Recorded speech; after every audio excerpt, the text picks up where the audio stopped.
You are now listening to Out of the Blank.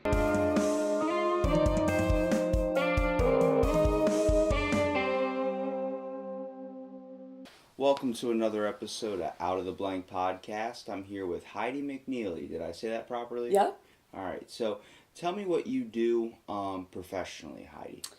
Professionally, I am the Assistant Wellness Director for Brandy Living, which is an assisted living company.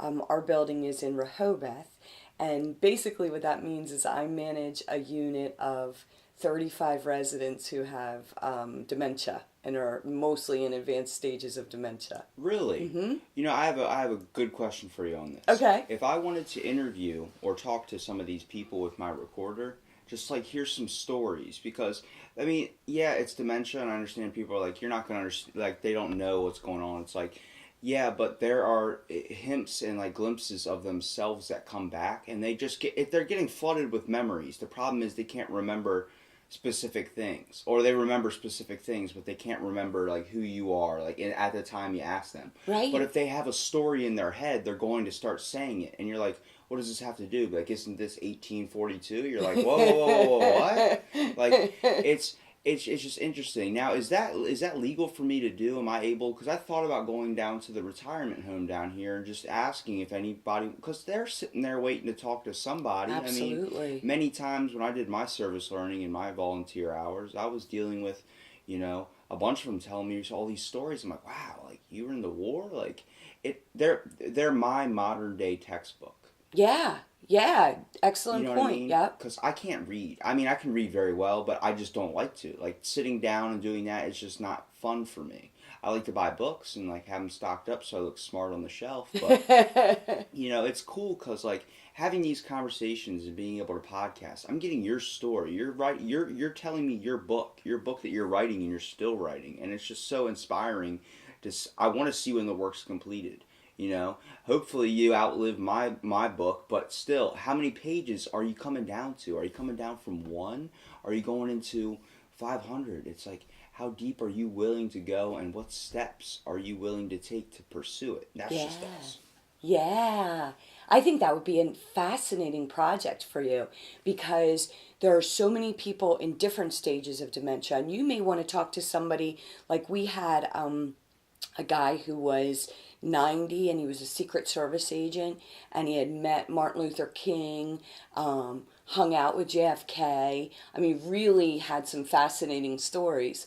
And then just like we have a 102-year-old woman and she doesn't have dementia at all, but she has 102 years worth of life that she could talk to you about. I mean, she lived through civil rights, Yeah. So, that would be so cool. Like, I'm if you have any information on that or something, like what days I can go up there, I'm more than happy to spend like the whole day. I'll help out, like, push them around. I just want to talk to them. And when I mean push them around, I don't mean like bully them. I mean like, they're in a wheelchair. In their wheelchair. Because I mean they're waiting for their families to come see them, and yeah, I neglect doing the same thing with my own family. But it's just different when you're going out there and you're trying to get a story. You know what I mean? Yeah.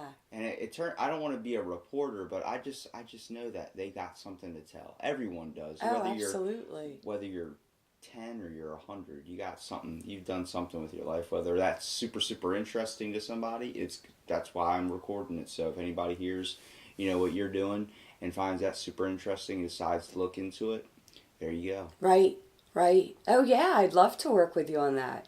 I think we would probably need, most of them we would need to get their family's permission. Mm-hmm. So we'd probably need to pick out maybe 5 or 6 people that you could talk to. Give me like a list of candidates. Yeah. So like I'll talk to the people, the family members themselves, and okay. Just let them know, hey, I'm not a bad guy. I mean, it's crazy because like kids see me, or like older people see me, and they think I'm some millennial that's gonna kick the door down. I get that all the time, like when we're in the store. Really? I'm real polite. I always be like, hey, you have a wonderful day, and they're like, okay, I'll hold the door open, I'll help somebody with groceries. It's just like, like they say, it takes way more muscles to frown than smile. You know what I mean? And it's just simple. I mean, if you don't have to go out of your way to help somebody, but at the same time, why shouldn't you? You know what I mean? Right. Just being kind to each other. So doing all this like committee work and like dealing with all these elderly people and like taking care of them, is that get struggling for you? Yes. It's got to be tasking. Like you lose Jim down the hall or something. It's Yeah. especially when you're dealing with dementia. It's got to be frustrating. You create such a bond with these people, and then knowing that in the end they're just gonna forget it. Yeah. Yeah. It's hard. I think sometimes it's so extremely fulfilling that it's worth it. It's amazing to be able to be there for one particular woman. Her room is right down the hall from my office, so she visits me a lot. And she'll actually come into my office and say, I'm lonely. And so to be able to respond to that and just talk to her and just be there with her is pretty cool. What's the so is would you consider that your probably your closest and best relationship there? Like what would be I don't want to narrow it down like saying that you have certain favorites, but is there a certain person you kind of go out of the way, or not really go out of the way, but can you tell me a little story? Um, One particular woman I really just have kind of connected with. She's just cool. She's a little sarcastic. She's a little feisty. She's funny as hell. And I just love her. And she's lived with us for, wow, probably 8 years. She doesn't really connect with anybody. She just doesn't really hang out with any of the other residents a lot. But she sits in our front lobby and she talks to the person at the front desk, whoever that might be. And she'll kind of pass judgment on people that are coming in and have things to say, like little smart things to say about them. So I think that just always intrigued me. So You have a little peanut gallery. yeah, exactly, That's exactly. And she's just kind of become my buddy. She'll tell me when I leave for the night, she'll say, you better drive straight home. Otherwise, I'm going to call your husband and tell him you stopped at the bar on the way home. She's just a cool lady. And a really interesting thing I learned about her is that she actually won a car in a bingo game. And she showed me the newspaper article. It was like a 1970 Dodge Dart. My buddy just won the Mercedes at the casino. No way! And it was funny, 2 weeks before that, I've mentioned this multiple times, but 2 weeks before that, I was making fun of him about gambling because he was $500 down. I was like, why do you do it? It's stupid. You're losing money. And then the next thing you know, 2 weeks later, he wins a Mercedes. Wow. But he's selling it now. Is he? Because he's like, it's too much tax-wise. Yeah, sure. His parents helped him out, but he's like, it's just, I should have took the money. That's so cool, though. It is. I mean, it's awesome. It's crazy to think how ironic it was that I was making fun of him before that. I had a similar episode on a podcast where It's called Bingo Night. We were at Bingo at Whiskers. It was me and DJ Magellan. And he's getting scratch offs. I'm making fun of him because he's not winning anything. He's just losing money. And he wins like $500 and starts buying scratch offs. And I start scratching off like it's all recorded. And I was like, this is the stuff I want to capture. The moments like this where you laugh about it later. Or even if it's like, the Swell Fellows when they were near, I think it was South Virginia or something. And their van broke down. They missed a couple gigs. Oh, yeah. That was probably the most hard thing for them to go through, but they always look back at it now and laugh about the mechanic was crazy and it's cool because you create these stories in your life, whether they're good and bad at the time. You're going to look back and you're going to realize those memories are formative moments, and also they impact you, like they stain your soul in a good or bad way depending on how you take it. Yeah, absolutely. So like when you're going through, and you probably deal with it every day, what's the worst story you could tell me about where you work? Because you look at some of those people, some of them look withered from life. And I mean, at that point, you have the right to be. Mm-hmm. But like you see that now in kids our age, like at least my age, like 20-something years old and down. You got kids in elementary school that look like they've been through so much already. And you're like, how do you get through? Like, you're looking at them like, how did this happen to you? So, do you see that where you work? Yeah, I see that a lot. Unfortunately, we're seeing more and more people come in with what we call early onset dementia. So where it used to be, people that were 80 and 90 and you just kind of took it as part of their old age, these are people who are 50 and 60. And when you see that, it usually hits them really hard. We talk about people who are pleasantly confused, and those are people who kind of don't really know where they are, don't really know what day it is, but they're okay with that. They just smile and kind of glide through their day. These people that get dementia so early are angry and terrified because they're losing their minds. And that's really hard and painful to watch. I think the whole anger aspect from it probably stems from it's something to your body that you can't stop. Right. Like if I wrote on an envelope in front of you the day, the minute, the hour, the second you were going to leave this earth, would you choose to open it or would you choose to leave it closed? Right. But for some people, knowing that there's a date marked, your expiration date is in an envelope, and there's no way you can stop it. There's nothing that you can do to prolong it or, change it. It's just the fact that you not having that ability, that can anger some people. We all don't like feeling powerless. Mm-hmm. But the weird thing is, it goes down into religion and everything. I'm not a very religious person, but I have friends that believe in like parody religions. I don't know if you know what those are. Like, not really. Pastafarianism. Mm-hmm. You know what Pastafarianism is? Well, I know Rastafarianism. Okay. What's Pastafarianism? They worship a giant spaghetti monster. But it's to highlight the ridiculousness of teaching religion in education, certain types of religion. So it was meant with a good purpose. And whether someone wants to look at it like, oh, they're just worshiping a noodle monster, or whether they are taking the true form of how another person looks at it. Much like if you look at a turtle. How would you describe a turtle to me? Hard shell, slow. You would say slow, so you'd be like, you wouldn't pick him for a race. Right. But he ended up winning in that story, the tortoise and the hare. Right. So it's slow and steady wins the race. Now, it's really depending on how you look at things. You can take the same aspect into life. If you look at it with an open and nice view, you're going to have a beautiful time. Now, if you take it and look at it as crap, it's not going to get any better unless you decide to change your view on it. It really brings my mind to enlightenment when it comes down to looking at paintings and analyzing a painting and why a painter really drew it that way. It's just, you can look at so many different forms of it, whether it's the brush strokes, whether it's, why did he paint that? Take your own, it's called psychoanalysis. But like, take your own, what does that feel for you? It's a lot what therapists try to do. Like the Rorschach test, you know what that is? With the blobs and everything, what do you see in it? It's like looking at a cloud. What do you see out of the image is based on what you've experienced, what you've felt, what all your emotions and all these things that are all together. And it's, especially when you're going through early set dementia, you know how hard that is to probably just try and channel all that knowledge and information that your body is now literally letting you down. It's not working, and it's getting slower and worser every single day. I mean, we're all getting, weaker every day, but at the same time, it's like just having that not inevitable power to change it is just too much. Yeah, and it's interesting listening to you talk about it that way, listening to your kind of filter, because a lot of the people that have early onset dementia are super intelligent, like chemical engineers. One is a neurosurgeon.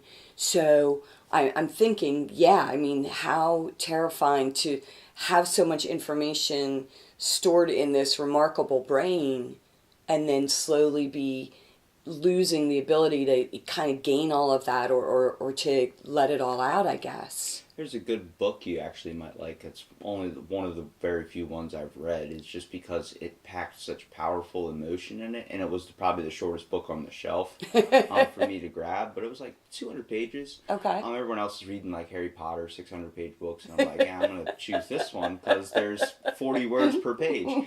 But it's called Cruise Control. Ooh. It's about a brother who's got like all the talents, all the skills, all the abilities. Like, I mean, star basketball player in high school, like good, like athletic guy. And then his brother that gets made fun of, his name is Sean. And it goes to the sequel of the book called Inside My Body or Inside My Head. The brother is very, very severely autistic. Oh, wow. Like, can't function, makes noises, is in a wheelchair, and looks like all his talents or all like the abilities a normal person would have, the functions like your muscle, your brain, your power, all that went into one of the kids instead of the other one. Wow. That's how I looked at it. I was like, his brother got the 1 on the dice, and he got the 6. Yeah. Like, so if they both would have came out in regular, it would have been 3 and 3, or 3 and 2 or something. Mm-hmm. But it all gets shifted into him. So I'm like, that's why he's like that. And it's just crazy because the second book takes the perspective of the kid Sean that's mentally challenged. Oh, wow. And he's super intelligent, Stephen Hawking smart, but he can't speak his words. Wow. It's the same idea if you're the world's fastest runner and you get, like, what is that disease where you get trapped inside your own body? Oh, ALS. It's like, I don't think it's ALS. It's like Lou Gehrig's disease. It's something crazy. Yeah, same but like thing. you're trapped inside your own body. Your body, you can't control your arms, your legs anymore. Mm-hmm. You're just sitting there like a vegetable, but you can notice everything that's going on around you. It's Mm-hmm. like, okay, it's like what they say with riddles with God. You know, where you ask for something, he gives you it, but in a weird way or something. Or like I think that's the devil, not the God. But I'm like, you sell your soul and you get something like, okay, but you're gonna be the best musician in the world. You're gonna get really popular, and then like you die on stage or something. Like not even like that long after you had it. It's like the idea that we can have something, and it depends on what you make of it and the time you have it. Mm-hmm. Which is just how you should take life. Mm-hmm. I know that was a giant rant, but it's how my mind like connects to things. My mind feels like it's just randomly going down this highway at like 1,000,000 miles an hour, and it's like you're trying to enjoy every single view at once, and it's like too many things keep popping in. Yeah, absolutely. But I just find it interesting that you work at such a place like this, because where would that passion even start? Do you just have a natural caregiver personality? I mean, I don't mean to make you, glorify yourself or anything, but... No, it's so interesting that you say that, because I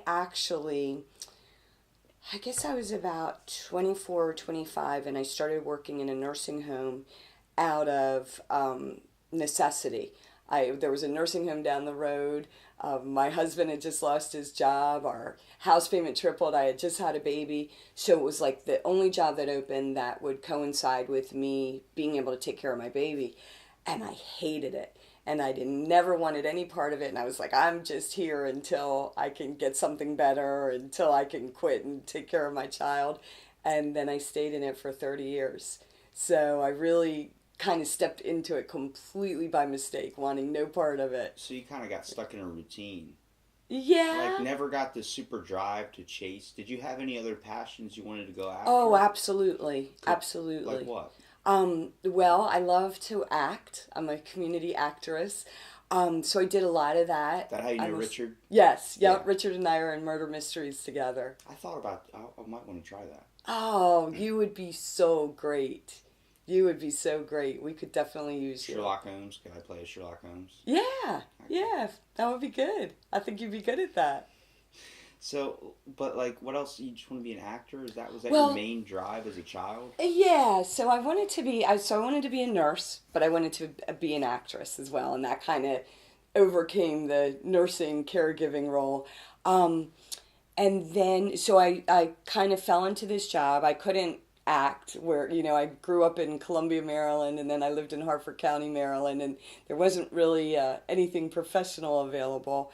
And so I think I kind of fell in love with taking care of senior citizens and working in the industry, working in the long-term care industry. And then over the past 30 years, I've done different things. I've gone into hospice care for a while. I went from nursing home to assisted living. So I kind of stayed in the same realm, but kind of tried out different paths. And then in about 2007, I think, I decided, well, okay, I've been doing this acting, I've acted on the side a lot and really enjoyed it. But now maybe it's time for me to pursue the other role, the caregiving role. And so in 2007, I got my nursing license. Up until then, I'd always been in like marketing and PR and activities. So I got my nursing license and started to work as a nurse, continued to work a lot in marketing, but started to work as a nurse, and now I am a full-fledged nurse in my role. So, and it's kind of, I feel like it's kind of come full circle. I think I'm exactly where I'm supposed to be. I think I'm really happy. You don't feel like you left anything left on the table? No. In a way? No, like I love that you said it that way. Yeah. You did the complete opposite of one of my favorite actors, the guy that plays Mr. Chow in The Hangover. His name is Ken Jeong. Oh, yeah. That guy, Yeah. he was a doctor at the age of 16, graduated college and everything. Was a professional medical doctor, and he Really? left to go to the comedy world. Isn't that Wow. nuts? That's so cool, though. He worked at Kaiser Penamente or something like Uh-huh. that, somewhere out there. Mm-hmm. And it was him and his wife, and he just left and went to comedy. It's like you look at that guy and you see him, flashing himself on the screen, and then you think that guy's a doctor. But it's crazy. He had a woman have a seizure at his show, and he took care of it immediately. Like got off stage and ran down to her and helped her out. And like Wow. just having that capability, it's Yep. just that knowledge that's there. It really goes back to what you said before. Where imagine having so much knowledge and then it's slowly just having a time limit on it. Like it's slowly piece by piece just flaking off and fading away. Yeah. It's like a gift and a curse, and it seems like that's how things come in life. There's special people on this earth that do something so amazing, so quick, so fast, and then they're gone. Yeah. And then there's people that it takes forever for them to find out what they want and what they do. Do you think that's a subconscious feeling or subconscious like act of them like knowing that they're going to be around for a while? That's a good question. It could be.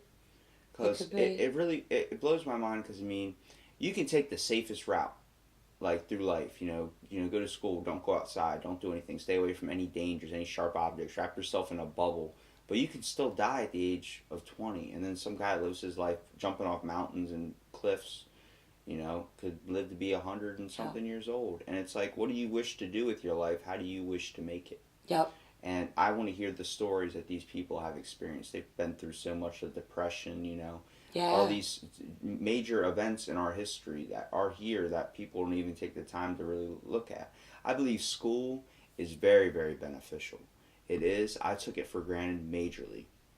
But it's hard with all the new technology and all these things that are coming out to really function a child's mind or being able to focus it in a way because they got a cell phone in front of them. Mm-hmm. I go to college now, I'm on my cell phone. I don't even pay attention. My teacher was reading my paper on psychoanalysis and art, and he was like, he said an example of it. I'm on my phone on Facebook, like trying to set up a podcast, and I'm like, and I'm like, wait a minute, that's my paper. I'm like, wow. And it took me like a minute. I started like listening to it, but I'm like, everyone's on their computers, Facebook, or some type of social media. It's the social interaction, which I think is awesome, but it's got to be tasking on the teachers. And I know they create Wi-Fi blocks, so you can't like a certain room will block all Wi-Fi for the whole class period. Oh, So like, cool. yeah, they're diving into that. But it's cool where they can take it in the education system, but. My fascination is if we can incorporate. I just want to change the walkers for the older people. Why you got tennis balls on it still, man? I love it. I love it. It's just that's so true. It's like if we stop production on the next iPhone, we can go to. That's Kevin James's joke. He always talks about that. He's like, "Can we slow down the walkers?" Like you see older people. They have the stick shift on the walker or something like that. Like, how fast are you walking? Yeah, he goes all into that, and it was just he enlightened me on some things. I was like, that's true. Like, why do we need an Alexa that controls our house when we can focus on helping elderly people at least get through the day a little bit better? And I guarantee you it'd be way more easier for them to do that. Yes, I love that. Is there any certain devices or anything like protocols you guys have at where what is it? Okay. Brandy wine. Is there any certain protocols you guys have? Like if you have a severe patient, like that's what I wanted to ask you. Is you have a severe incident with a patient before? Because it's got to be like kind of dealing at a mental hospital in a way, especially when you're dealing with all the dementia. Because they probably go nuts sometimes and just freak out. And you said you had a young person on there that was, slowly losing it, and she was kind of angry and aggressive, and that was like a bad story. But you ever had a super bad incident, and what protocol would you do to kind of wind that down? You can't tackle them, right? Depending on their age, right? So, and yeah, that's an excellent question. We've had several. We had somebody recently who just kind of freaked out and started, pushing people away and hitting people and throwing things. We've had to call the police before, which is really unfortunate because the police don't always know what exactly to do or how to deal with somebody that's suffering dementia. But in my role, my first goal is to make sure that everybody else is safe. So if one person is causing harm to 32 people, then I need to remove that one person. Isolating. Yeah, and sometimes, unfortunately, the only way to do that is to call the police. I just can't picture a cop tackling an older person and just like turning into dust. You So hard. I've not seen that yet. Usually what'll happen, the good news is a cop comes in there in their uniform with their persona, and a lot of times the resident responds to that.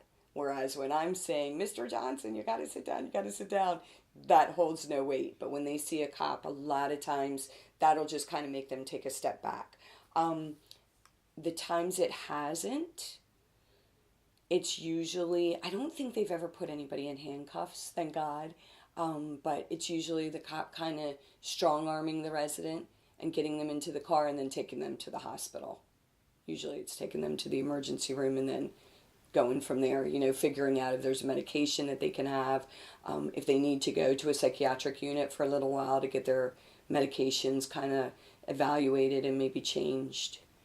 Or just pull out, instead of like a taser, some rice pudding or butterscotch candy. How common is butterscotch or hard candy where you work? I don't think we've ever had butterscotches, but What? they need them. Yeah. I've been to a retirement home for 5 minutes and been offered multiple hard candies that had hair together and stuff. I'm like, I don't want that. You're right. We have a resident that hands out Werthers all day long. All day long.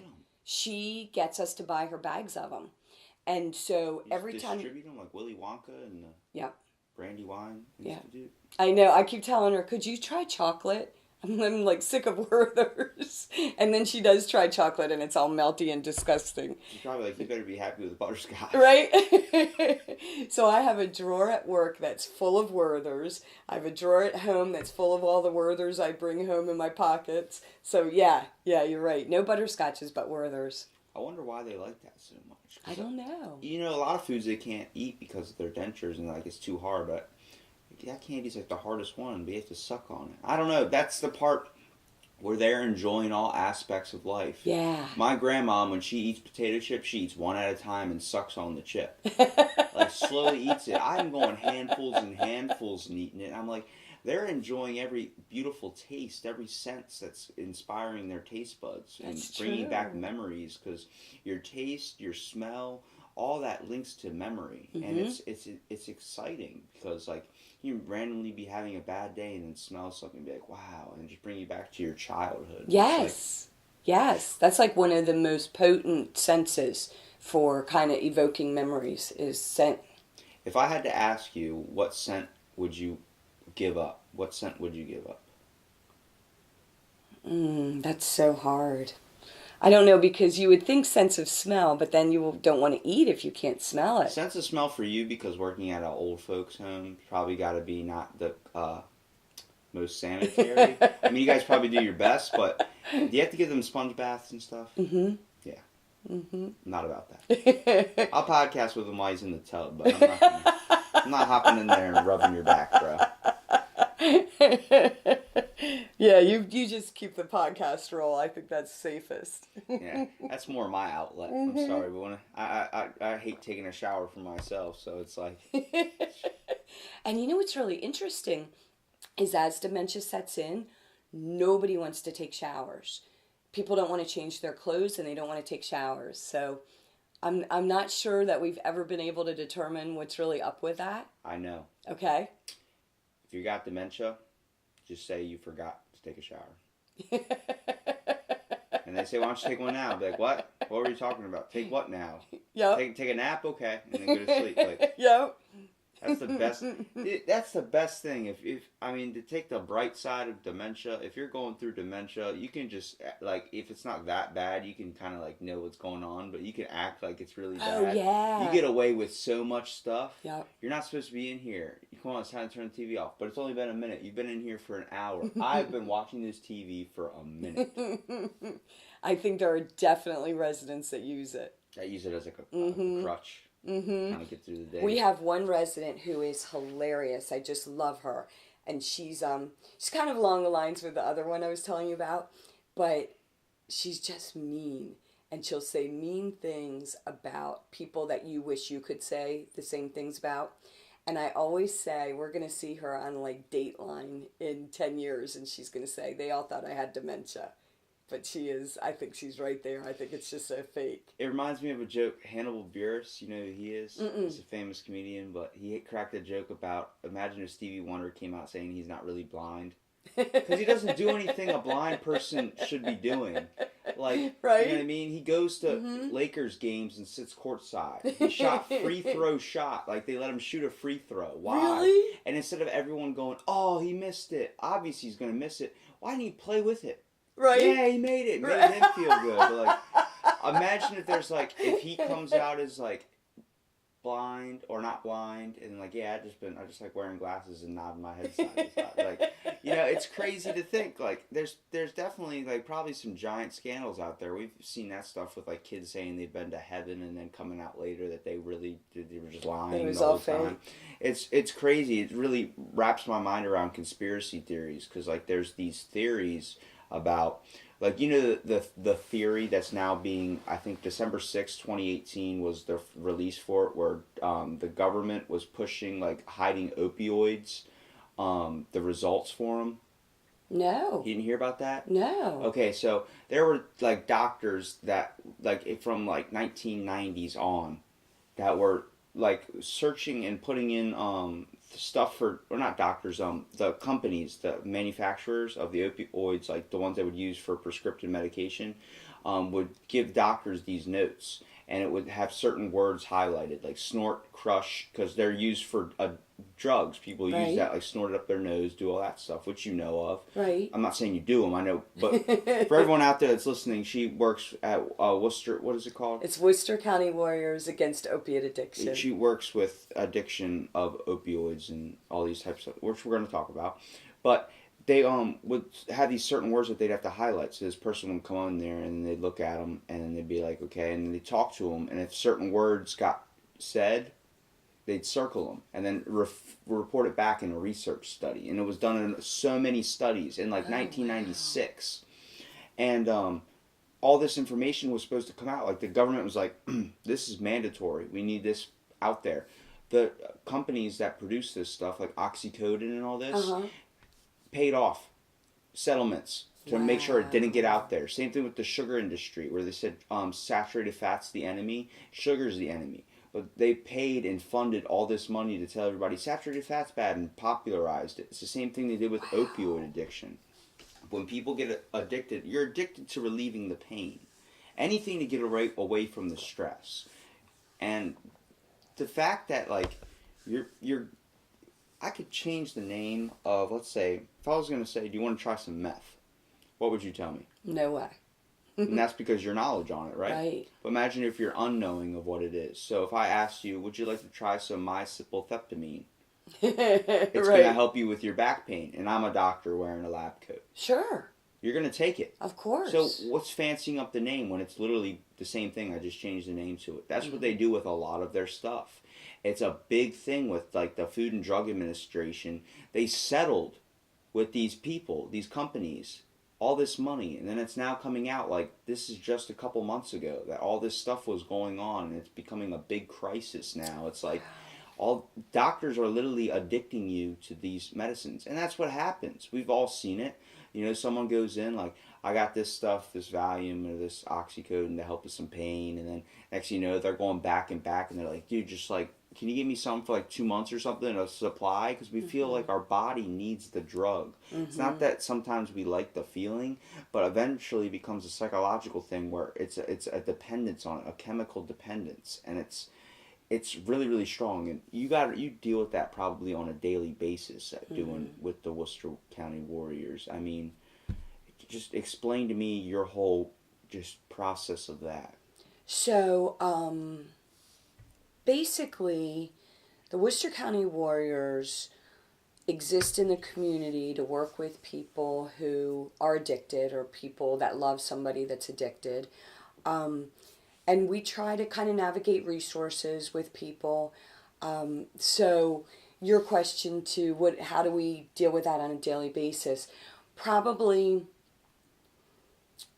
people reaching out to us, whether it's the person that's addicted or the parent of the person that's addicted or the spouse or the friend, calling us and saying, this is the situation and how can you help me? Can you help me find resources if you're speaking directly to somebody who needs addiction resources? Or can you help me find support? Or can you help me find information? I think is probably our main focus, our main contact with the people that we're dealing with. Do you find it like, so the whole program, you work with a variety of people, right? Not just certain age groups. What's the most common addiction person you see that is usually checked in there? I would say if we had to do a study, I would probably say late 20s. But that is not at all a picture of who the most common person is that's addicted. I think if you look at different studies, there are so many statistics now that show that a lot of people that are dealing with opiate addiction are people who are over 40. And then even seniors. And I see that, of course, in my work at assisted living. Seniors who have been prescribed opiates for whether it's, I don't want to say legit pain because who am I to decide whether it's legit or not, but whether it's, an injury, fractured hip, or whether it's somebody that's been living with arthritis for 20 years. So those people were kind of the forerunners in this, like in the study that you speak about. They're the ones that the doctors were coming out to as they were 40 and 50 and saying, hey, why don't you try this? This could be really helpful for your arthritis pain. And now they're 60 and 70 and they're completely addicted. If they're in a facility, oftentimes they're just functioning without addiction. Do you think that doctors, when they prescribe this and people get addicted to it and just never stop taking it, is because of the fact, not that like we said, it's a chemical dependence, but the whole aspect of you're not going to feel that pain or that thing that you went there to go fix anymore. Mm-hmm. And you're afraid if you stop taking it. It's a lot of people that are afraid to get off their depression medicine. Mm-hmm.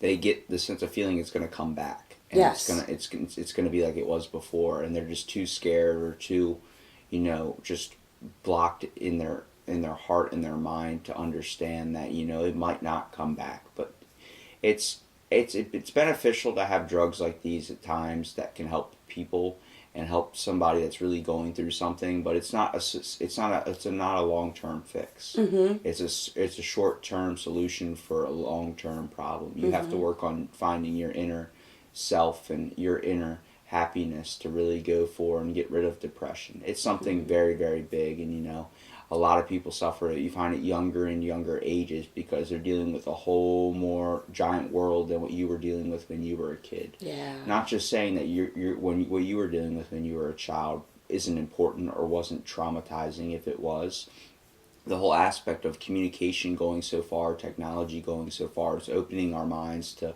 and opening our mouths and just ears in general to other sides of the world, stuff that you didn't have back in the day. You didn't have a cell phone to call somebody in Japan. You didn't have a cell phone to call somebody in Australia. Kids nowadays have the Xbox that connects them to all that. Yeah. I believe that's probably a giant link to depression, and it's probably a giant boost for depression, just because you have so much fun, and it's a good addictive type of thing to get into rather than drugs. But at the same time, it can be detrimental. Mm-hmm. And when you're hearing somebody scream at you over Xbox and you're getting upset and getting so angry, you're not noticing those are minor infractions on your soul and minor infractions on your brain.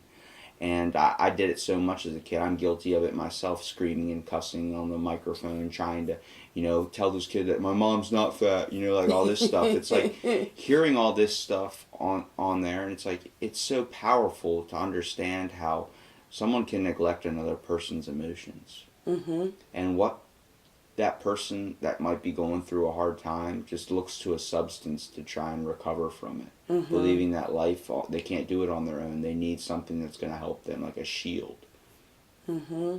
It's just, it blows my mind, and it really throws me through a loop because, we're all living here together. We kind of have to take are step hand in hand to focus, whether you want to put in the initiative or not. But I'm not willing to knock anybody down for what they are trying to do to get through with life. But if, you're doing something that's obviously sending you down word spiral, there might be a time to change it. Mm-hmm. And I can preach that as long as I want and still make fault with it on my own. But it's just, it really makes me think, like, I'm glad there's people out there like you that are dealing with this stuff, because it's got to be heartbreaking. Being a mom and then probably seeing a young child go in there, does that affect you at all? Oh, yeah.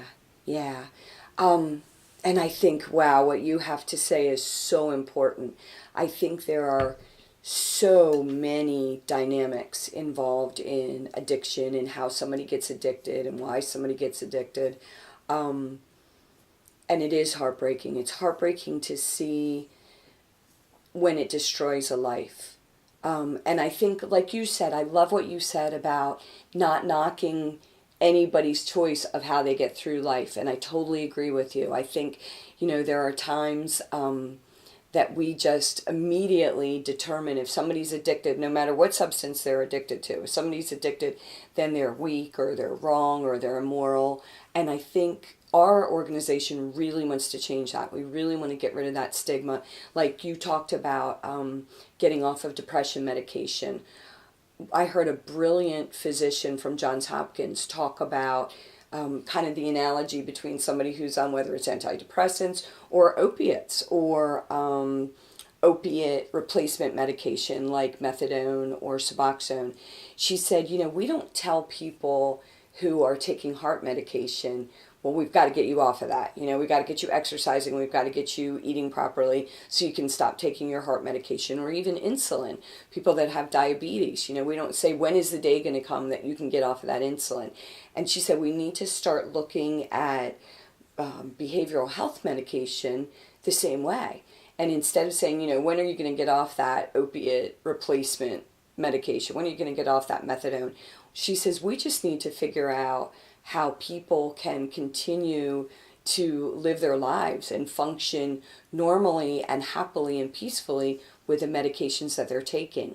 And I thought that was really brilliant, because even I, to this day, will still think that, when are you going to stop taking that? When are we going to be able to fix you so you don't have to take that anymore? Find an alternative route to get through your day. Right.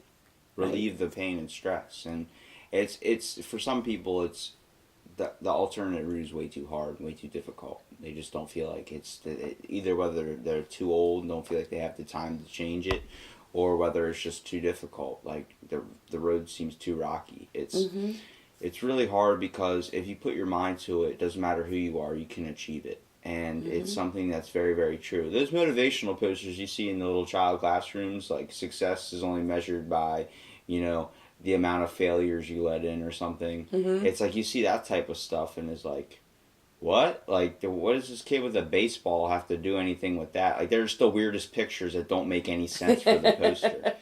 And it's climbing like, the mountain. Yeah, it's like, what does that have to do with why the sun is bright? Like, what? Like, it doesn't make any sense. I believe that, it's a good idea, but a lot of people, we just need sometimes those positive signs and sometimes outlooks. And it's really, really hard. We all have our days, obviously, but when you're dealing with kids that are coming and dealing with a more open environment and more open of culture, like, it's just detrimental. And the amount of fear and emotion that's going through all of them at that age and through life and all of us, it's just, it's too much. And especially when you're dealing with problems, stress, all that, that really overcomes you. You got to find a minute for yourself. Yeah. And, it probably goes to the same thing when you're working at the retirement home and you see all those prescription bottles everywhere. That probably upsets you a lot. Just seeing that, because you're dealing with a whole nother side of the addiction process. You're dealing with, all these kids that are coming in there, or a mother that's coming in there, and it's like, you got to get off this. Like, you got to understand, you got things you have to do, but you don't want to preach to them. But it becomes that in a way, because their eyes are like walking around with sunglasses. They're blinded. They have a percepted reality on the world. Yes, it makes you feel better, but it's hurting you, and it's not improving your life conditions. You want to make a change with your life, you got to go out there and you got to do something about it. You can't just sit around and be comfortable. Right. Excellent point. So, I mean, it's just, is there any cases where you've seen someone that's taken their life that's been addicted and just switched it around completely, like a full circle tilt? Yeah, and I'm so glad you asked that. One of the things that I really discovered since we started the Worcester County Warriors is that so many people that have done that are so kind of shrouded in secrecy. You know, either they don't want people to know that they have been addicted, or people around them don't want people to know, or they've gone through the 12-step programs, which are wonderful for some people, but they're all about being anonymous. So we don't get to see that a lot of the time. So what we try to do is we'll spotlight whoever agrees to come and tell their story. And we have these monthly meetings that we invite the community to. And so we'll have that person kind of just give their whole recovery story to the community. And I think that's so important because as a mom, I want to be able to have hope for my child because I see how well this person has done. As somebody who's addicted, I want to know that there's hope for me and that if this person was able to turn their life around, then I can too. And yeah, we've seen tremendous, tremendous stories of success, which is really gives us a lot of hope. There's always that one story out of like 10 that Yeah. make it out there and really keep you driving to what you need to be doing in your life to fulfill your happiness and your goals. Does that, I want to ask you about this. Have you ever had a dream about something that happened or something that dealing with your work environment or something that might improve the conditions, or like just a certain idea that sparked into your head that you've incorporated that's really changed the program or changed anything or changed anybody? Well, thank you for asking that. That's great. This all kind of started, my vision was I wanted to have a storefront, like Main Street, Berlin. You have the antique shop and you have the Globe and you have an art store, and then the next store is this Worcester County Warriors resource center. And initially I wanted it to be called Heidi's House of Hope, but I think that got a little cheesy. Triple H. And, yeah, exactly, which stands for something else I'll tell you off the air. Professional wrestler? That's so funny you said that. But I wanted this to be like a place that everybody knew about and a cool place. You know, not like this anonymous kind of weird place. Nobody's exactly sure what it does. I wanted it to be like a coffee house. And so I find out that my child is doing heroin and I don't know where to turn or what to do. So I want to know that I can walk in this storefront, I can open the door, and the whole place is filled with resources. So you're running the store, you're at the counter. Barista? And yeah, Yes. exactly. But at the same We're time... not making it into a Starbucks. No, I don't can't like be a that. Starbucks. If you're sitting in, I can't walk in there anymore. You know, too many 20-year-old white girls going in there and sitting and getting the triple chocolate mocha frappuccino pump unicorn spritz. And then there's the people that sit in there, order a hot coffee, and they just sit in there on their laptop and then talk on their Bluetooth. I want to hurt them all. You are not allowed in Starbucks. No, I do not. I do not want to go into Starbucks. They're not allowed in there either. And if I was working as the barista, what would I be doing? Would I be selling muffins? Yes, absolutely. Muffins.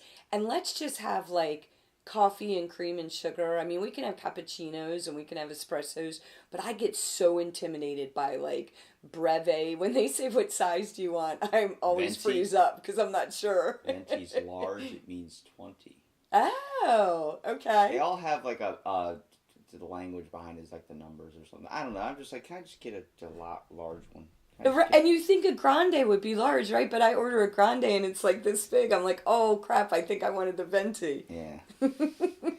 See, that's crazy because I used to get the Java chip at Starbucks all the time, and then I realized it was like 3,000 calories per venti, and I was drinking like 4 of those. I was like, oh my god.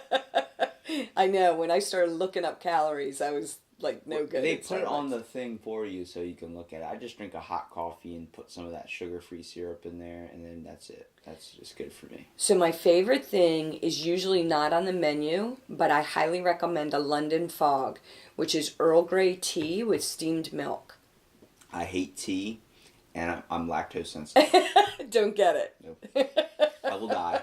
Definitely don't get it. That's like I drink egg whites and stuff and eat Oh. egg whites, and it's like, yeah, that's hard on my stomach. I have to get like a non like dairy yogurt and all that stuff to eat it, because I just started realizing it's like bloating me up too much and hurting me. I'm like, I already eat enough vegetables, so I'm already bloated as it is. I don't need to be eating something else is going to make me twice as gassy, so everyone's dying around me. No dairy for you. I'm the same way with ice cream. So what else would this cafe, Heidi's House of Hope, have? So basically, you come in, the whole wall is covered with brochures from rehabs, from outpatient rehabs, just whatever resources we can gather. And we've started doing that as the Worcester County Warriors. We have a little office across from Burley Oak, ironically. And it's got like a revolving brochure rack with probably 100 brochures from different resources. You would be trained to talk to the person that comes in, just kind of go through a volunteer training of a few hours of how to listen, how to kind of navigate somebody to the proper resources. We would have yoga classes, we would have live music, we would have guest speakers, just this kind of gathering place that everybody knows about. So there's no stigma. So some people might want to just go in and get coffee, you know? I'll be more than happy to be the server, but I'm not being the yoga instructor. Okay, you can come to yoga class. Yoga is too tedious for me. Really? Have you done it? I did it once. I never want to do it again. Okay, what kind of yoga did you do? I don't know what it was. It was yoga. We did a bunch of poses, and like I'm too gassy for those situations. That's a natural thing. It's okay to let loose. I gotta go to the bathroom sometime. Yeah, but not for me. Like I do it, and then someone's like, "Oh my god!" I'm like, "What?" Can't help it. I think you would love yoga.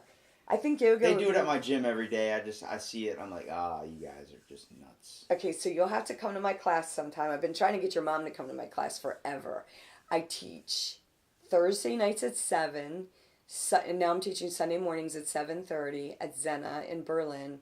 But my yoga is holy yoga. It's Christian yoga. Okay, I wouldn't be. I'm not religious at all. Like, I understand. It's not religious. How is it Christian yoga and not religious? Well, because to me, religious means following the rules of the Catholic Church, or ascribing to the rules of the Baptist Church, or believing in what this preacher says and supporting everything this preacher says. This is about none of that. This is about God who loves you, and you come and use your body, stretch your body, open your body as a way to celebrate him and just rejoice in him. What are some poses that you do for that? You don't do downward facing dog, do you? Oh God, yeah, that's the worst one for me. That's such a great pose. Sun salute, is that what it is? Mm-hmm. But we're not saluting the planet, we're saluting God. Yeah, I'm gonna skip on that class.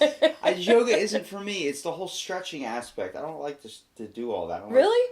I just don't like taking those. Like, I like taking a nice deep breath, like, and letting the air fill your lungs, or do something like that. But it just, I don't know. I feel it's really hard for me to stand still and hold a pose for really long, especially having ADHD, which you probably realized during the conversation how fast I'm talking. But it's like it's hard because, you know, I came to the conclusion with Miss Cheryl Vandersice. I don't know if you know who she is. Know her name. She's like she talks about being like a Wiccan and all this stuff, but she believes in spirit animals and like the elements and all that.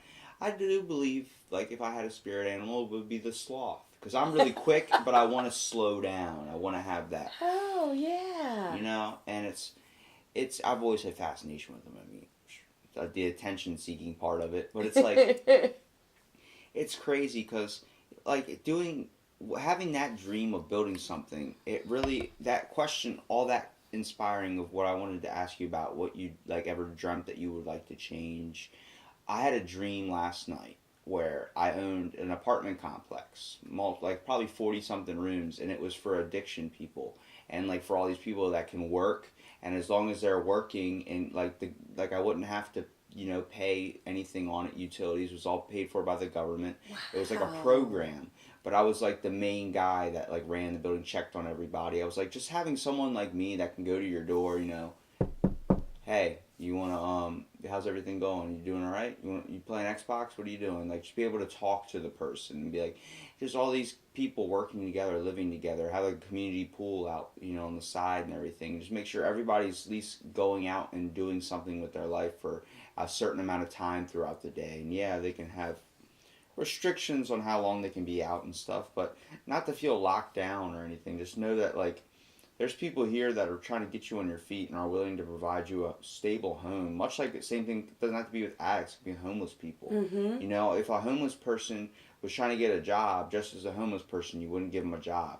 But if a homeless person is dressed up in a suit and you didn't know he was homeless, you give him a job. If he asked for it, he's trying to get a job at McDonald's. He would get it. I don't know why he'd wear a suit to McDonald's. But same thing with addicts. Like, if you have an addiction and you look like an addict, they're not going to hire you. Right. No business will. Same thing with a criminal. It goes on your record. It's like a record for your soul. Right. So, explain to me the whole story of how you found out your son was on drugs. If you don't mind me going into that. No, I don't mind that at all. And I love your idea.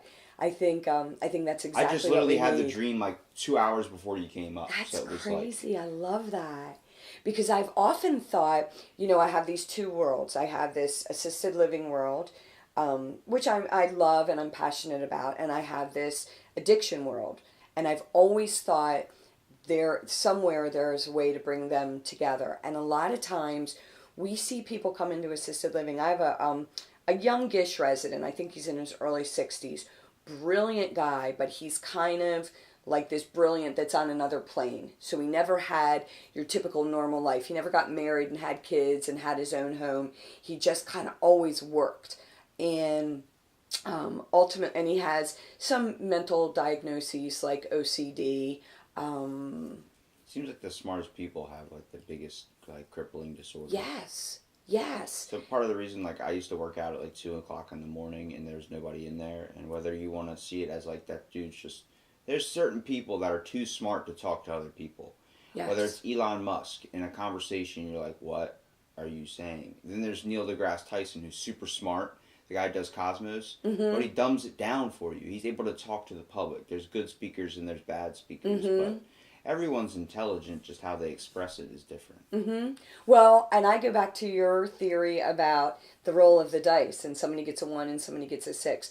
I think that everybody gets the same amount of intelligence, but it's like spread differently. So some people get it in equal parts throughout their psyche. So you could be a 6 in care providing, and I could be a 6 in working out. Yes. Like 2 different outlets. Yes. I have an uncle who is brilliant. He just got his PhD in robotics, and he helped to invent this false arm, like for people that have strokes and they can't move their limbs, but he like somehow wires the limb and then wires the brain so that they can move it. I mean, just out there stuff.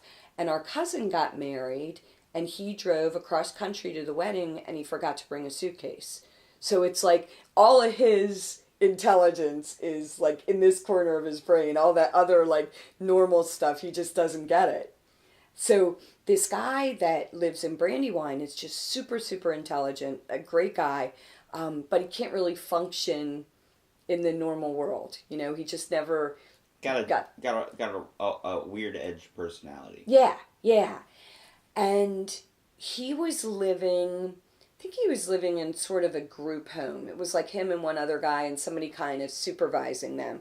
But he had no schedule. It's like, you get up when you want, come downstairs and have breakfast when you want, and then do whatever you want, and then go to bed when you want. Just kind of, here's the home, you figure the rest of it out. And he got so sick. He stopped taking his medications, so a lot of his mental health diagnoses took over.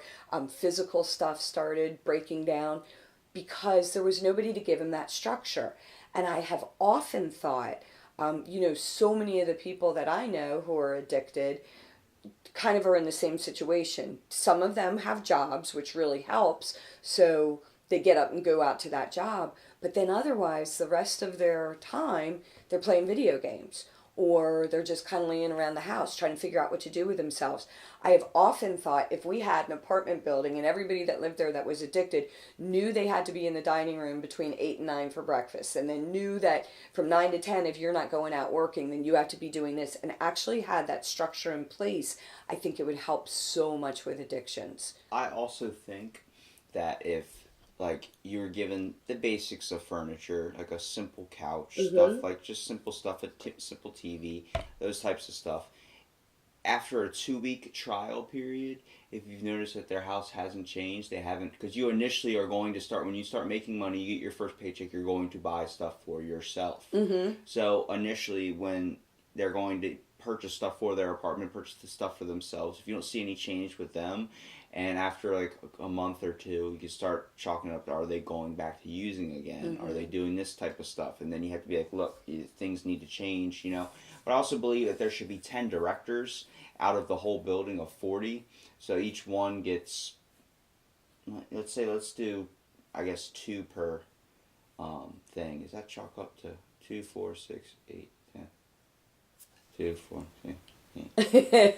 See, this is where my brain doesn't do. I'm a 1 on the dice with math. So let's say there's 50 people. We have 2 directors per 10. Okay. Okay. So the 2 directors, you know, we would establish like one certain group would have all of the same personality traits. Like let's say that we got a bunch of people addicted to, you know, something, but they're all either, we can do it by substance. Okay. Like what are they addicted to? What drug? Who is all these people? Put them in a group, or we can do it by their personality.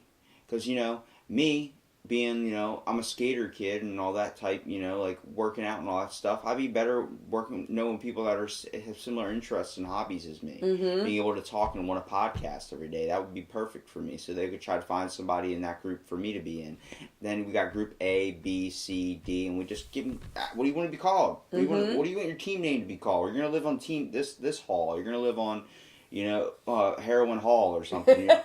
Like just, you know, you don't have to call it that, but you know, let them choose. Let them make some decisions for themselves. Right now, they're feeling like they're not in they're in the passenger seat. They're not feeling like they're in the driver's seat anymore. Like, you know, of their own life. You know how difficult that's got to be to even try and just come to grasp with that. Yes. And just being able to let them choose this and be like, okay, and then we'll check on you, make sure your teammates are taking care of you. You earn points if you want to earn points. We can do it like that. We can make it a game system, and you win stuff. Like, you know, you guys get to go out and we could go bowling or something one night. Take them out and, like, you know, have like a van. Take them out to eat sometimes, you know. And obviously, if they want to have their own cars, they can go do their own thing. But it's like a summer camp. But like, it's a way to get better. It's a recovery process. They still have to put in this recovery efforts, but they're in a better environment than being at home, like feeling like their parents are just constantly worried about them, or you know that they're just alone or something. It's really difficult, and which creates more pressure and drama to go back into using again. Right. Exactly. And I think, I mean, I certainly can't speak for anybody, but knowing, you know, what I know from the people that I know and love who are addicted. I think when you're home in your bedroom living with your parents and everybody's kind of walking on eggshells around each other, you feel like you're the only person in that situation. You feel like everybody else has it together because, of course, if you look on Facebook, they do. Everybody has it together on Facebook. And everybody is doing okay except you. But when you're in an apartment building with 40 other people that are dealing with the same issues, and you can see, like, I really respect that guy. I really like him. And yeah, he's addicted to heroin like I am, but I really think he's a great person. I think that could make such a huge difference. And I think, you know, that goes in a little bit in recovery homes. But I love your idea. I think because recovery homes are kind of like, you know, here you are, here's your house, you're already in recovery. We're going to help you stay sober by drug testing you and by insisting that you go to meetings and by providing you some structure. But most of the day you're on your own. Most of the day you need to be out there trying to find a job or working. You don't want to feel like you're being controlled. Right.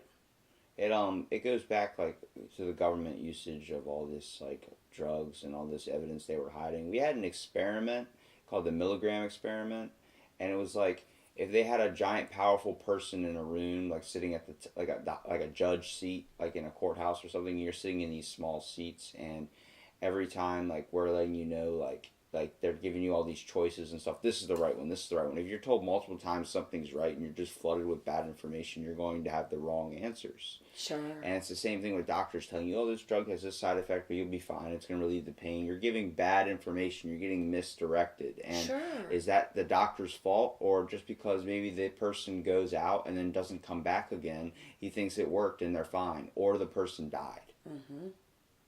So it's misinformation, and it's like a giant cloud that we kind of need to all work together on trying to eliminate, much like global warming. You know, we got to try our best to eliminate just this obscenity that's in the way. Yeah. So I do want to go back to your son. Yes. Explain to me that whole thing. So what happened was, my son's name is Sean, and Sean, I guess by the time he was about 16, sort of became, he was doing great. He went to Decatur. He was MVP on the wrestling team. He was treasurer, I think, of student government, had a lot of friends, great personality, loved music, just really had it. He just really had it together, and on the dean's list. Definitely college bound. Everything was pretty great for Sean. And when he was about 16, he started, I don't even want to say hanging out with different people, because he really, he had this big crowd of friends. Maybe he kind of veered towards the darker friends in this crowd. I knew he was really troubled, but a lot of what he was dealing with, what I thought was normal kind of teen rebellion. I knew he was smoking pot, which I was totally against. Anytime I smelled pot or saw any evidence of him smoking pot, he'd be in a lot of trouble and he'd get grounded, and it was a lot of drama. But he just started becoming really, I guess, really angry and really just refusing to live by our rules and to operate the way I think he should. So that caused a lot of conflict, a lot of chaos for the end of his teen years. He went to Towson and did okay in Towson. I think he got in trouble for smoking pot in his room in the dorm, but he was doing okay. And then all of a sudden, end of first semester, he was like, I'm done. I'm coming home. I'm done. So he came home, went to Warwick. Then he transferred to Salisbury for a while. And so he would live with me for a little while, and then he'd go live with friends. He'd live off campus. So, he was kind of in and out of being what I thought was okay and being home and just kind of living a normal life to being out there, me not talking to him for days, getting in trouble for stuff. So ultimately, was he living with me then? So kind of, just went through a lot of years of a lot of drama, a lot of issues. I guess it was 2014, I think. Fast forward to 2014. He gets arrested for a DUI. And so I'm like beside myself and just, what are we going to do? Oh my God, I can't believe he got a DUI. And he doesn't even like to drink that much. So I'm really surprised he got a DUI. I'm 21, turned it in December, and haven't even bought my first legal drink yet. Really? Just not interested. Yeah. I had a bad experience with it. It was a childhood thing, and, I just was never about it. Mm-hmm. Some people are just like, they get a weird story or memory when they're young, and they just don't do it. That's kind of how Sean is. He's like, once in a while he'll have a beer, maybe not even a drink. I don't even think he touches a drink. He doesn't like to be out of control. Sometimes I think that people that enjoy drinking don't mind that out of control part. I think it is. See, I think alcohol is a good thing and a bad thing. I think you can take it way out of hand, mm-hmm. and to the point where your body literally shuts itself down because it's trying to preserve the rest of what it's got left. Going to survival mode is known as blacking out, mm-hmm. or passing out. Like your body's literally trying to shut down. It's the same thing you can get when you smoke too much. Mm-hmm. Like your body tries to shut down. and fix itself. We have these natural mechanisms of trying to fix ourselves, much like when someone nods out on heroin or something. It's its body trying to fix itself, and you can get that with anything. Drinking too much water, your body will try and make you tired and make you go to sleep to stop you from doing it, so that you can try and level out again. And it's just insane to think that, like, where I say alcohol's good and bad, it is bad, but it's also a social lubricant. I've had friends that are very, very depressed and they take a lot of antidepressant medicine, but when they drink it, like a sip or so, or get a little bit drunk, they're open. And one of the most important conversations to me was with my best friend, who's like my brother, who lost his brother to drugs. And it was like, it was just, it was a powerful thing. I remember when he texted me saying, my brother's dead. I was like, what? And I'm like in the bathroom going, number two. Like I said, dairy. And I'm sitting there like, what? Like, stop playing, dude. Because he likes to joke around like I do. And then I go, he's like, seriously, like, they're pulling him out of my house right now. I just came home. And I was like, what? And like, yeah, he overdosed on heroin. I'm like, that's the roughest thing I have ever heard, and I'm sorry. Like, if you need me, I'm there. He's like, yeah, I just got to deal with this right now. I'm like, I'm here for you. And I was there for him, but it was like, he came out to me on my birthday, not saying he was gay or anything, but like, he opened up to me. He was like, you're my brother. You're my fucking brother. And I'm like, I'm looking at him. I'm like, it's all recorded on a podcast. I'm like, thank you. Like, holy crap. And I mean, he does small gifts and jokes around. He's constantly knocking me, like making fun of the podcast. Like, it's stupid. Why are you still doing it? Like, but he was my first episode. And I know he truly has my back on this. Like, if I tell him I need support on this, he's like, I got you. Wow. Like, and he's there for me. And it's 100%. Like, he bought me a 55-inch TV for my birthday. Like, it's sitting in my room. It's way too big for my room. But it's like, this guy's like, he goes out of his way. I go to the store at like 5 o'clock in the morning. I'll be buying him Hot Wheels cars because he likes those simple things, those little Hot Wheels. Find me some cool ones. I don't know what you like, bro. He goes, yes, you do. I'm like, all right. But it's like those simple relationships. Sometimes those can get you through addiction. Oh, yeah. Sometimes those can get you through those powerful moments. And you're saying, like, you don't, I hope you don't feel like that you were being a bad mom. You probably felt like you were a bad mom, of neglecting course. all these problems. You're probably putting so much stress on you. And it's really when it comes down to the lines of addiction, and not only the stress it goes on the individual, but the stress it puts on the family and others around them, they're not open to seeing. They only see themselves change. Right. And the family's seeing them change. And then the family's also being changed. And it's a giant conflict, and it's just drama all over the place. And how did you even get through it? That, like, all this stuff going on, you felt like you failed as a mom, and it wasn't your fault. It was just he was on a bad path. And did you have to look at it like that to change your mind? It took me a really long time to be able to look at it like that. I think, as a mom, and that's kind of why I want that storefront because you have this feeling of just helplessness. As a parent, your goal is to protect your child. Your goal is to make sure that your child is safe and that your child has what they need.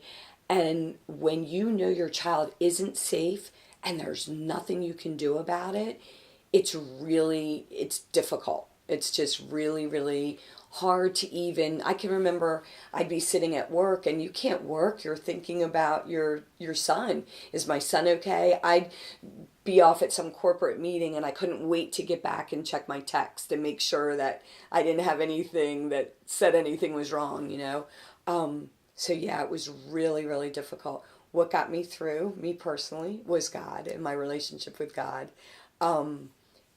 And I learned so much from it. So what happened was he was arrested, and at this point I still didn't know. And he came to me and said, because they didn't keep him. He was able to come right home. And he came to me and said, I think I need to start looking at rehabs. And I was amazed. Part of me was really happy because I thought, okay, so this is going to take care of whatever's been going on with him for a couple of years. Part of me was scared and shocked. So I said, okay, well, I'll start calling around for you. Of course, because as the mom, you want to do everything. So I started calling rehabs, and they said, well, what is your son addicted to? What does he need to come for help for? And I said, pot. He's smoking too much pot, which is what he led me to believe. And they said, well, normally we don't have a lot of programs for pot. You may need to go home and talk to your son further if he really thinks he needs rehab. There may be other things going on. But I couldn't believe that. I thought for sure it was just pot. So I guess maybe it was the next day. He finally said to me, Mom, I really need to talk to you. And we sat down and he said, I know this is going to be really scary and something that you never expected to hear, but I'm addicted to heroin. And so that, I think that moment is kind of when my world shifted. And he actually had some ideas about what he needed to do. Of course, he was facing all kinds of charges, all kinds of court time for this arrest. So he immediately went into rehab. He went to Teen Challenge. Have you heard of Teen Challenge? Mm-hmm. Teen Challenge is a very fundamental Christian program. So we had a lot of trouble with it because his beliefs were not their beliefs. But it really worked for him because it was a long-term program. It's supposed to be a year. He stayed 9 months. It's supposed to be a year long. And it was really affordable. And so we were able to get him into this program. And I think it planted a seed. As I said, he didn't finish it. He came home and relapsed. But I think it really gave him what he needed to be able to kind of make it through. Excuse me, do you mind if I grab that water? Yeah, no problem. Thank you so much. To make it through the next few years. He's doing well now. I know he's not doing what he wants to be doing, thank you, or thinks, he's working in a restaurant and never finished college, but that's okay. He's making his life. He has...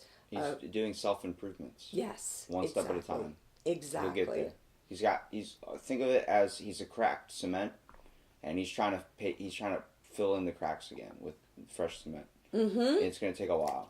Each crack's a journey. That. So, you got to take your time with it. You can't rush art. You can't rush anything. Da Vinci has the best quote: "Art is never finished, just left undone."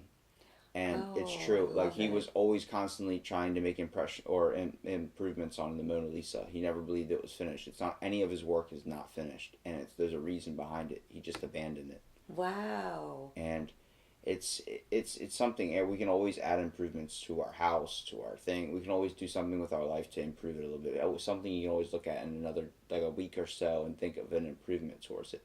Now, the main thing I want to highlight is, I understand where you would have felt like this was all your fault, being so distant from your child and not texting him for days and doing stuff like that. But you have to give him the keys to his own life to drive. He's got to be able to take those and be able to, go where he wants, do what he wants, be an adult. You can't worry about him 24/7. You're going to. You're a parent. You're going to worry about them.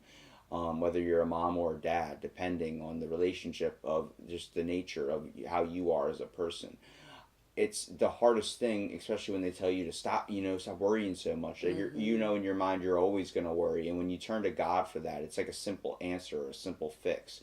When you're able to pray and you're able to feel like some deity or something is out there watching him and protecting over him, you feel like that text, it will come. So don't be sitting there waiting and watching your phone for, it to happen. Mm-hmm. And just knowing that he has like a protection over him, and having that that belief that's there, that mirage, whatever you want to call it, that's there in your mind. It's your imagination providing a safety net and keeping you from feelings of depression and stuff like mm-hmm. that. It's like we say, where our body tries to make these fixes, whether it's physically or mentally, they're there. Yeah. And it's what gets a lot of people into it, like religion and stuff, is turning to God to deal with their addiction, feeling like that they need something. They don't want to take prescriptive medication, but they need a power that's forcing them to go through. Some people need that. It's definitely a positive aspect for mm-hmm. religion. But you can take that in forms of anything. If you believe the earth is telling you that you need to hop off it, some people get signs from that. It's like, how do you want to perceive the world, and how do you want to perceive it to affect your own life? Mm-hmm. You gave him the keys to make his decisions, and if you would have sat there and forced him to go into rehab, he wouldn't have, even had the idea of going. He wouldn't have seen it as a problem, but he had to come to the conclusion to himself and admit it, which is like the first steps, admittance. and just being open and understanding that this is what I'm going through. Like, I need your help, and knowing how hard it was going to be for you as a mom to hear that. Yeah. That's got to be just the fact that he was just probably too afraid to tell you when he kind of came to the initial thought. And then, yeah, you're going to have your relapse, because when you start feeling like what you did, where you're saying, I'm going to start calling rehab things. Usually at that point, they do a turnaround and go back on their initial thing. Be like, you should have been like, you have to do your search. I'll look up a little bit, but you got to be the one that goes in and does all this. But you did what the mother does and takes care of it and calls and does all this stuff. And it's like, it's crazy to think, is he good now? And everything's good? He just had a beautiful baby. His girlfriend just had a Congratulations, Grandma baby. Heidi. Thank you. I'm Mimi, by the way. You're Mimi. Yes. I think that sounds younger Mimi? than Grandma. Mimi. That's cool that we can have our own nicknames and stuff. I like that. But yeah, so he has his little family, and I think he's doing really well. That's good. I'm glad he's found his path to walk. Like I said, it's, if you look at Ocean City getting constructed, we do a hell of a lot of things. We build things, we tear it down. We build things, we tear it down. Your body's just the same way. Your mind's just the same way. Your life is just the same way. Are you going to keep building it up, or are you going to keep knocking it down and having to rebuild? It's insane to see someone like you taking all these aspects, and obviously you did it because of how your life was affected at such a moment. First of all, you have a child that you carry with you, you raise for all these years, and he just turns out like his life is going down what you describe as probably being like a toilet.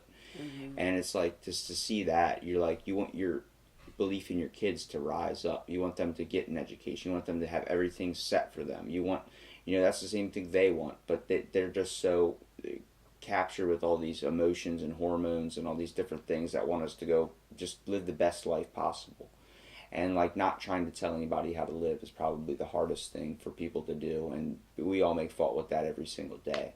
So I can sit there and preach how much I don't do it. I guarantee you, my buddy will send me, I bought this. I'm like, that's stupid. Why would you buy that? You could have bought, it's we're always comparing ourselves to other people, and we need to learn to relax and worry more about ourselves and our focus on our inner self and who we are. Once we come to an enlightenment and just learn to be ourselves, it'll be better for the world. We can't just walk around looking the same and acting the same and just trying to get through the day. That's not a way to live. You're right. You're exactly right. And I think in Sean's case, I really had to learn that it didn't matter what my plan for his journey was or his life. It's whatever he's doing. Whatever the path is that he's on, I just have to allow him to be on that path. I have no control over it. And when you came to that conclusion, it was just something that opened up, like someone just opened and taking the sunglasses off, and just, you're able to see, like, this is what's got to happen. And then when it all unfolded, how was that feeling? Like, knowing where you are now and the steps he's come. Explain to me your gratefulness and all that. I really have to say, I heard a mom put this beautifully, I would not have chosen this path for my son ever, but the journey that he has been on, that he had to endure, has made me 100 times a better person, and has really helped me kind of find my purpose. My calling became, I told you at the beginning of this podcast that I always wanted to be an actress. That was always kind of my passion, and I was always doing plays. All of a sudden, none of that was important to me anymore. In fact, for a couple of years, I kind of took a step away from it because I wanted to focus everything on the Worcester County Warriors. I think it was like you said, taking the sunglasses off for me. All of a sudden, I saw what I needed to do and who I wanted to be. And that is because of the pain that my son went through. So I'm so sorry and hate so much that he had to deal with that, but I'm so grateful that I was part of that journey with him and I was able to get to this point. You just quoted Bruce Lee. Really? Mm-hmm. Awesome. His quote where it's, God gave you this life because you're the only one tough enough to walk it. I love that. I love that. That's It's true. how it feels. Yep. All the stuff, you think, why does this happen to me? Why does this happen to me? Because if it was put on somebody else, they might not be able to handle it. If you go into the whole religious aspect of it. You know, sometimes events happen and they unfold, and sometimes they're not the best. And you just really got to take the good part about it. What can you do to change it? This happened, so I have to do this to fix it. My car got a tire flat, so how am I going to change it? Yeah. How am I going to get through the next part of the day? How am I going to get this problem out of my way and work on to the next thing? Trying to better myself, you know? Worry about other people less and worry about yourself more. Find what you want to do to be happy and stop trying to please everyone else if it doesn't fit what you want to be doing. If you're making yourself miserable pleasing everybody else, it's not a way you want to live your life. You don't want to end up being like some of those people probably in the retirement home that just regret life, looking out the window. Like, they're sitting there waiting for the end now. It's nothing else. They have no other things that they're going to be doing. No one's going to take them out anywhere or travel anywhere. They're just not in the condition to do it, some of them. And it's got to be heartbreaking to see that. And I'm happy that you provide a sense of light and hope, and like I put a smile in these rooms and these places for these people that really, really need someone, a supportive figure. And not saying that you're like, you know, you restrict them on anything, but like being able to let them know like this is what you should be doing, and giving them a ear to listen to, first of all. And just being able to talk to you and you talk to them, and being able to set these lines like a teacher would.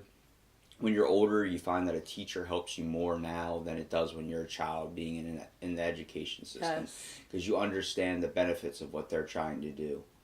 Yes, and definitely. I appreciate everything you do in working with this program, because there's definitely needs to be more people out there like you that will help all these people, whether you're suffering with addiction or whether you're suffering just with medical issues. And thank you. I appreciate it, and I really appreciate you coming on to the podcast and shooting the conversation with me. Thank you so much.